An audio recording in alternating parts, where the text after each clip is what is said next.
Hi, Fashion Dolls. It is Motivational Monday, May 20th, and welcome to an all new episode of Style by Stevie. Our very special guest today is a writer, actor, director, and producer, and I'm super excited to have him here in the Dollhouse. And we're going to be getting into some things. He's done so many films, such as Ali. He's done Bad Boys 2, Transporter 2. He's done There's Something About Mary. He's worked alongside Eddie Murphy in Holy Man. And I'm super excited to welcome our very special guest. He's having some issues getting in, but we are going to make it work. Fashion Dolls, IG likes to try us sometime. All right? But we are going to make it work.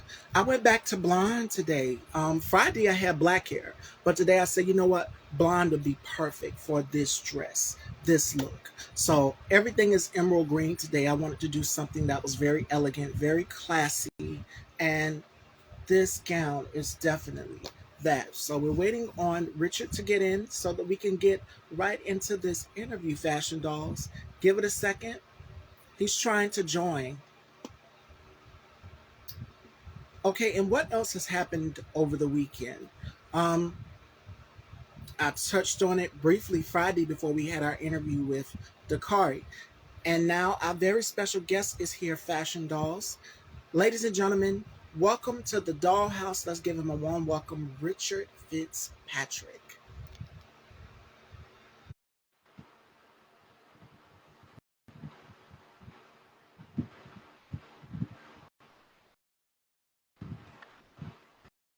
How you Hello. doing?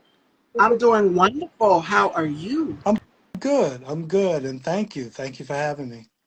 You're so welcome. Welcome to the Dollhouse. It is such a pleasure to have you here. So, before we get into this interview, how has 2024 been for you so far? How would you sum it up? Um, kind of laid back in 2024. We're strategically planning the next few projects on slate, and after the industry saw the strike and got beyond it, some things have changed. And as an independent, you want to be strategic in not only what you produce, but how you move because it's critical. Yeah. Absolutely. We was not expecting this strike to happen because a lot of things that was in production got shut down and it affected a Yeah. lot of actors. Yes, it did. So when they announced that they finally reached an agreement with SAG, I think it was Valerie Petford, and you guys see her on BET's The Family Business. She was the first to post about it, and then everybody else started to post about it. And it was just like a weight has been lifted off Yeah. of the entertainment business, where people can be like, yes, I can finally get back to my craft. Yeah. So finally, it's over with, and we don't have to worry about that anymore. Everything is good and peachy. So, Well, that's so that's that's one part of it. We're beyond that part of it, but some things have definitely changed, and we have to find out now um, where we fit in the whole space of things. You know, um, SAG-AFTRA is one thing. We're a SAG signatory. Black Triad Entertainment is a SAG signatory. Um, but we do still operate in an independent film space. So, yeah. absolutely, absolutely. And there's still a lot of work that needs to be done Yes. as far as behind the scenes with SAG actors as well too. Hmm. So Yeah.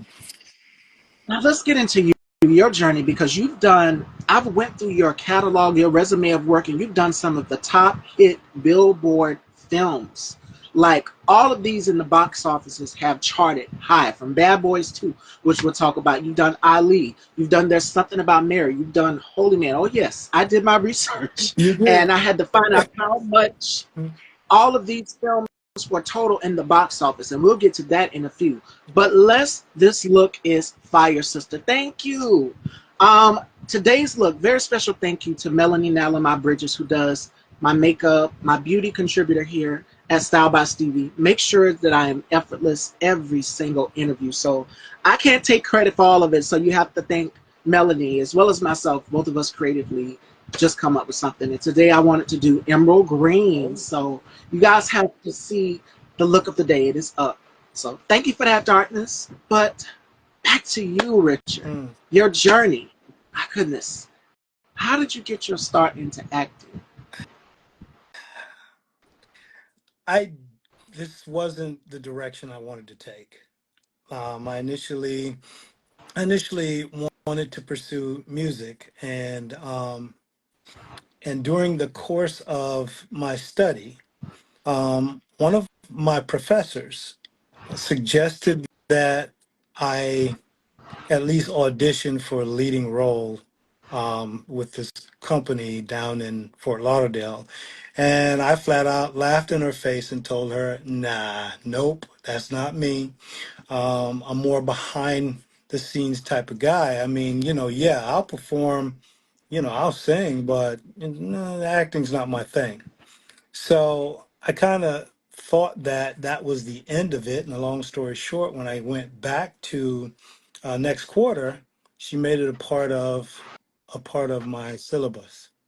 I had to Mm. go and at least interview. It was a part of my grade. So in actuality, I started out as an extra, and from extra to executive producer.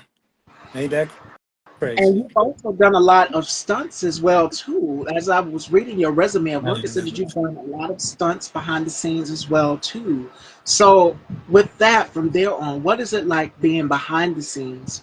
Because you're not only just an actor, but you produce, you direct, you write. So what is it like for you being behind the lens versus being in front of the lens as the actor? Um, the transition behind the lens is one that requires that you have an intricate feel for voice, um, and voice and moment. So the way I would express things would be differently than the way you would express things. I would have to be in tune with that, and I also have to be able to translate that through the lens.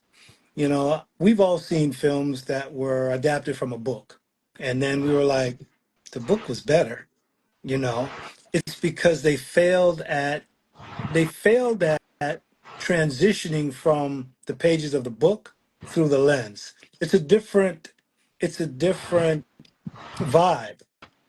And so as a director, and I have to really tip my hat to mentors like Bill Duke, who Oh, kind of took me under his wing, and I've attended several of his workshops, and as a matter of fact, he challenged me, and that was the reason for the very first film I produced came off of a Bill Duke challenge, you know, and so I listened to him as he talked about directing, about being in the moment, how he inspired and lifted people beyond what he calls the representative. We tend to want to showcase the representative. Our audiences don't want to see our representative. The representative is always politically correct. The representative is the person that will, excuse the analogy, but that's the person that won't fart in public. That's the representative. They'll go home with their stomach in knots before they, pass gas in public. Our audiences want to see the raw, yeah. and that's what we have to give them. We have to give them that moment. We have to be vulnerable in front of our audiences. We have to be true to the moment in front of our audiences, and that takes some doing. Absolutely. And I tell people that all the time here on my platform. People who are looking to get into the entertainment business, whether it's acting, whether it's music, they want to know what do I have to do or what goes on behind the scenes. And this is it, living proof. transparency. People want to see the work that goes into it. People think that, oh, I can just look pretty and look good on camera No. and this, that, and the third. No, it's a lot of work behind the scenes that goes into it as well too. You've got your writers, you got your producers. There is a team there that is willing to help you. Yeah. And you said representative. So the key thing for me is representation, and I talk about that all the time. I want to see someone who is directing a project who looks like me, who comes from my experience. Now, you've done in your career of work, you've also done That's Living, the Zora Neale Hurston story. So talk about representation. This right here, doing this documentary or this drama on this woman's life and her legacy, because I've watched documentaries on Zora Neale Hurston and how she passed away, and she didn't have a husband. She didn't have all of these things. All of these things you're seeing in this project. So again, representation Mm. is key, and that is important because when young brown boys and girls turn on their television, they want to see someone who looks like them. And I That's was right. just telling my guest that when we had our girl talk discussion not too long ago, and that was Shayna J. Hmm. And we were talking about how representation is so important in the business because we have young boys and young girls that are looking up to us. So that is key and that is important Yes. because they're going to grow up in this world and they're going to see someone who looks like them on television versus turning on the television and seeing someone that is just like it's just one of them, and it's just like, no, it's so many of us in so many different fields or facets and out in the entertainment Exactly. business. Exactly. Zora was a trailblazer. She was Mm. iconic, and a part of our history that just cannot be denied. This is a brainchild, and her name is Brenda Cooper. She was incredibly passionate about having Zora's story and her legacy remembered. So much so that when she passed, she's actually laid to rest beside Zora. Um, Mm.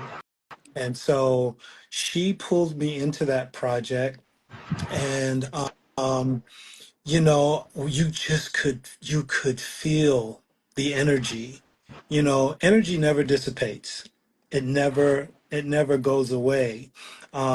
It's a frequency that continues to vibrate if you're in tune. And on that set, we felt that. We felt that. And they're continuing that legacy now in what they call the Dust Track Trails. So it's like a living memorial to Zora in the place that she passed, which is Fort Pierce, Florida. What an incredible story that is. And Zora is tied to a lot of other stories that I'd love to tell, and I just pray that I have the time to get there.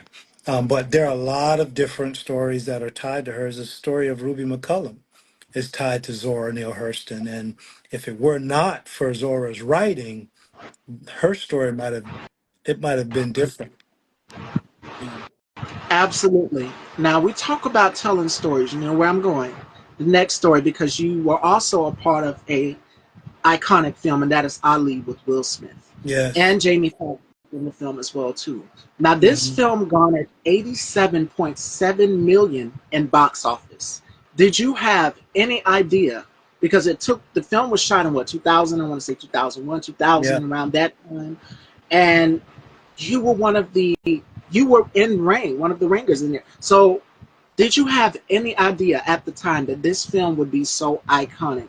Till this year, people are still talking about Ali, or if not Ali, then Ray Charles with Jamie Hmm. Foxx. All of these historical biographies or adaptations of people's life, as we talked about with Zora Neale Hurston. Did you have any idea at the time that this film project would be this big in the box office, and years later, people would still be talking I'd have to say yes, and it's because of the subject matter, Ali. about it? Ali's life is, you know, it's something that resonates because he took no prisoners, and he was unapologetic for being who he was.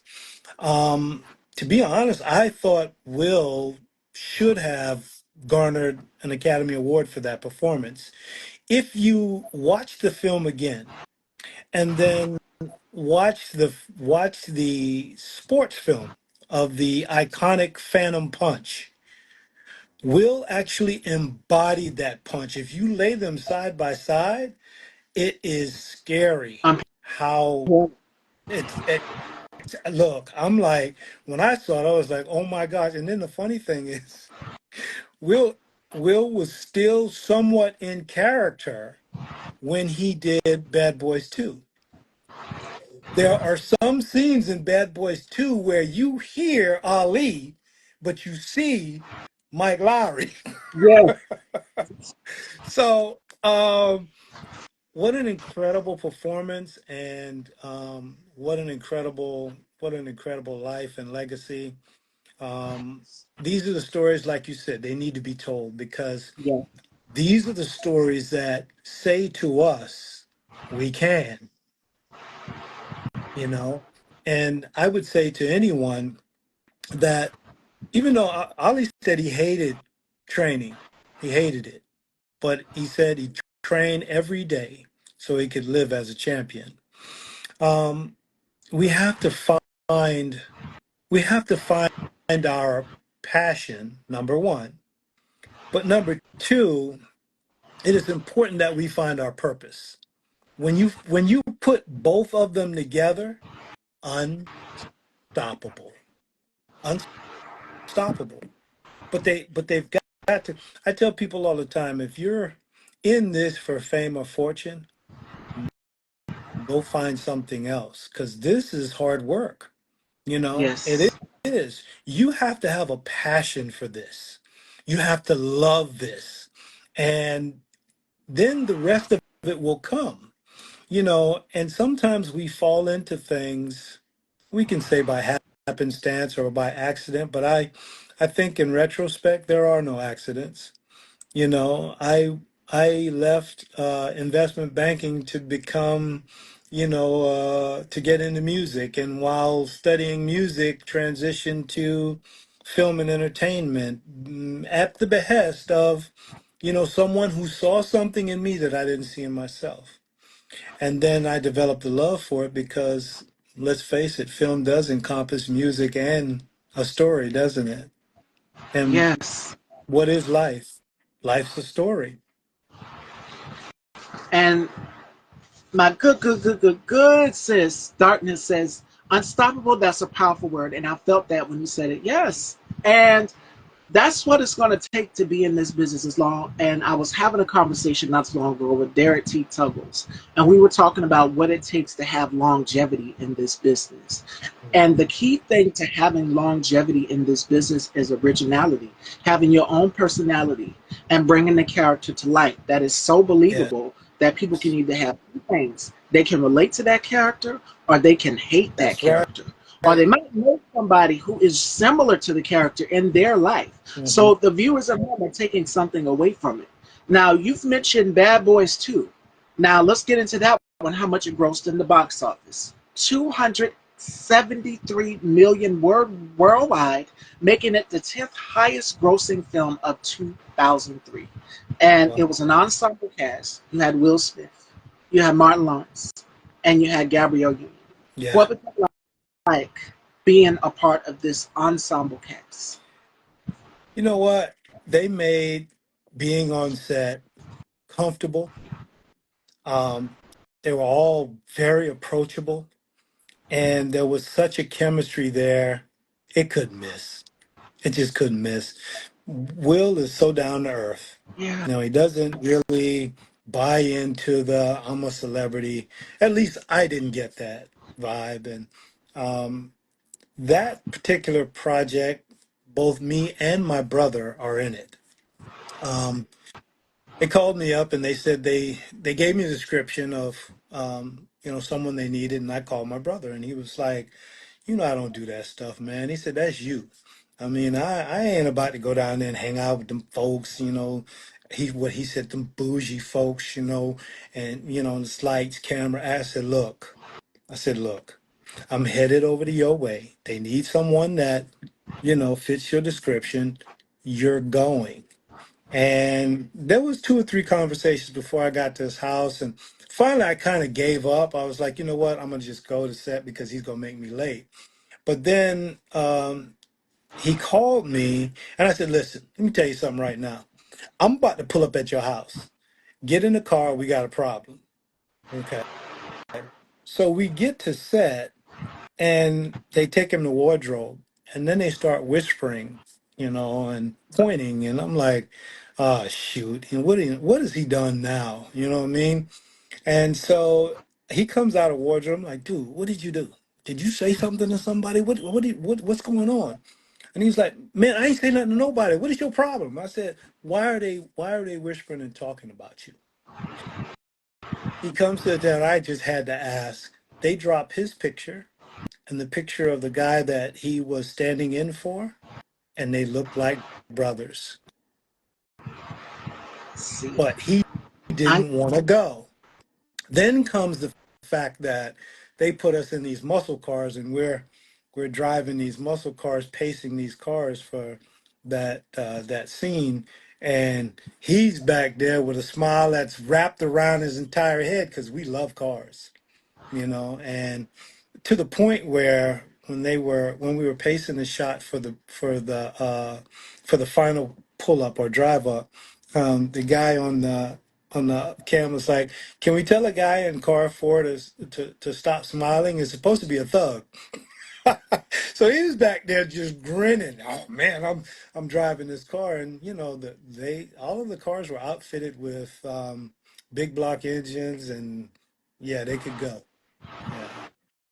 So he that was an incredible opportunity that we got to spend together as brothers, and um, it's something that's unforgettable. And I mean, why do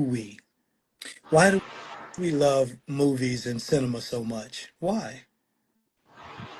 It's the experience. It's the story. It's the relatability. It's the, oh my gosh, man, that was a hell of a film. Did you see this? We're sharing things with, our friends. It's these are the moments in life that they spark. and people to this day still are talking about it, like the explosions, the stunts on the film, and then they're coming out with another one as well too this year, pretty Yeah. soon. So that'll be dropping, and the trailer is already out. So Yes. Bad Boys 2 will always stand the test of time. Darkness says that's so dope. Bet he was glad you made him go at the end of the day. Your brother? Mm-hmm. Uh-huh. Yeah. Yeah, he was too. He didn't even cash a check for like 3 months. I'm like, dude, cash the check. He's like, no, I'm gonna frame it. I said, boy, if you don't cash that check. But yeah, he loved the experience. And then on to another amazing film where it's like more stunts. Transporter 2, 89.1 million in box office. Mm, Now, this film is so iconic. I mean, you've got the whole Transporter series. mhm. What was it like being a part of this franchise too with Jason Statham? I didn't. I wasn't. I never was in a scene with Jason. Although I do believe that he's an incredible actor. That particular project, when we shot it, there was a hurricane off the coast. Um, and we started filming probably at around, I want to say around 1 o'clock in the afternoon. And we didn't wrap until 1 a.m., 2 o'clock. And it was just as hot at 1 o'clock as it was at noon. It was blistering hot. I played a Secret Service agent, so I was dressed in an all black suit, which was soaked to the threads. There was a camera guy. He had on this purple shirt, and he was sweating profusely, so much so that the director was like, "You know what? Just take a water bottle and just wet him down altogether because he's messing up the continuity of the shot." But it was every film has an incredible experience. There's some behind the scenes stories that audiences aren't really keen to, but you know we love what we do, and no matter the condition, we're going to do what we do. That's passion and purpose. purpose. Yes. Yes. So another great opportunity, and it's building, building experience, building relationships, because the old saying about it's not what you know, it's who you know. Yeah. That carries in every form of life, as well as particularly this industry. Yeah. Because this business is a small business, and you don't know who It knows who. is. It And this is. connection chain of people who know who, directors, writers, producers, you'd be surprised. And Mm-hmm. even some of my guests will be like, oh, I know that person, or I know that person, or you've interviewed this person, or we ran in passing past each other on set. So I mean, it's a small business, you never know who knows Well, who. let me ask you this: you ever see yourself transitioning before the camera? Acting, I've Yeah. actually I did one role. It was for a horror Uh-huh. film, and the Okay. film is called The Assistant. I've never done any acting in my entire life. Mm-hmm. And I did a table read. I actually got the role on my birthday. And the director, the producer, the creator of this film, this project, the assistant too, he asked me on my birthday, after we did a birthday interview together, he asked me, do you want to be a part of a film project? I had no idea what it was, what he was working on. Uh-huh. And offered me a role, didn't tell me until a few months later what the role was going to detail. Now, you guys see I have long hair today. I'm always changing up my hair. But I Mm-hmm. realized that as an actor or being in the fashion business, you always have to change up your look. So for this character, he wanted me to portray a college professor. Mm-hmm. I said, okay, I can do this. I can do this. I can have short hair for this role. And I posted a pic over the weekend so you guys can scroll through. I have so many looks. But he said, for this role, I want you to have short Mm-hmm. hair because I don't want you to look like the students. I want you to be a college professor. And so went in, we did the table read, knocked it out the ballpark. It was amazing. And what was funny was the day we shot the film, because this was around the time the pandemic was going on, we did it Mm-hmm. virtually. Everybody was reading over each other's lines. I went in and I did my part, knocked it out the ballpark and everything. And everybody was reading over each other's parts. This person was reading the next person's part, and the next person was reading the next person's part. So it was funny. It was hilarious. But overall, I would love to do more acting. It was my first ever acting experience. I You would got say, bit by the bug? yes, so I would like to do more. I've learned more, Okay. about table reads and the just the chemistry of me and the exchange that me and my student, shout outs to Roman, had on set. We had a little back and forth on set. You know how teachers get on the Yeah. child that's all talking back. That's kind of like what I was doing in the film. And it was pretty funny. But yes, overall I had a great experience and I would love to do more. You should. You should.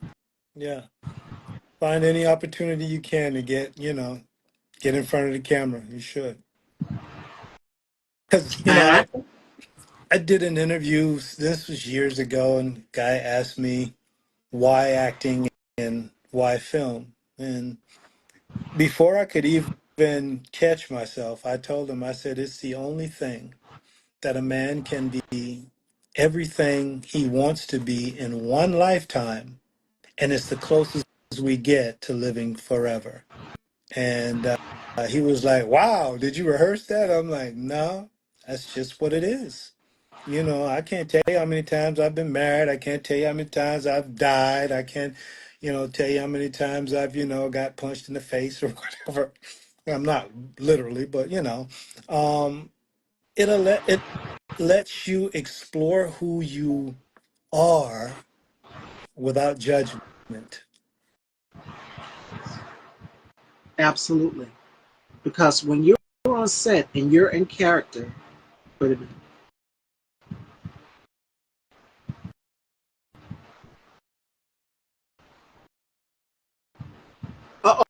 Oh, fashion dolls, I think we lost Richard.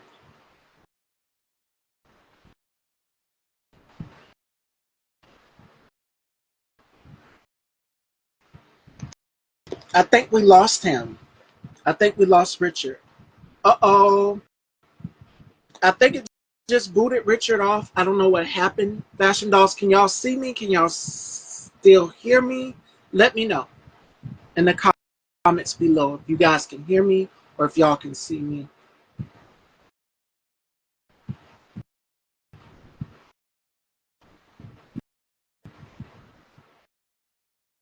Yeah, I don't see anybody. I yeah. I think we're having some technical issues here with IG.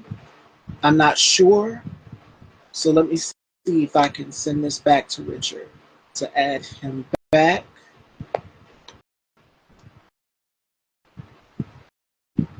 That is crazy. That's crazy.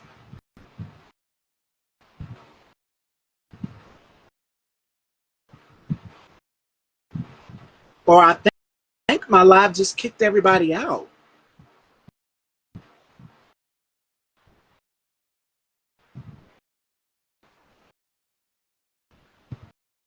We will be right back, Fashion Dolls. I'm not sure what happened.